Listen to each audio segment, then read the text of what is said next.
এখানে অনেক দেরি হচ্ছে মনে হয় আসছেন। হ্যাঁ আমাদের কথা হয়ে গেছে। আমি আজকে প্রায় 1-1.5 বছর এই জন্য আমাদের কথা হয়ে গেছে।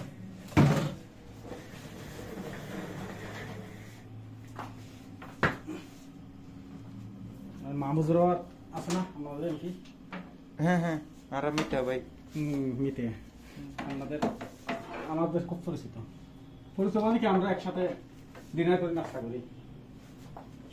আমি একটা জিনিস বুঝি না, আমার এক বড় ভাই বললো মিতা ভাইয়ের সাথে সবাই উঠে হ্যাঁ, সবাই না এমপি কত অনেক এমপি আমাদের পরিচিত, এটা বলতেছি আপনাকে। অনেক এমপি আমরা তো মুক্তিযোদ্ধার তো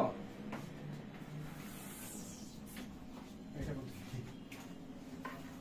তারপর এখন বিএনপি যে আছে আমেরিকা থেকে একজন আছে তালুকদার, মিঠুন তালুকদার, উনি আমাদের পরিচিত। দেখেন পিজিতে বলে সমস্যা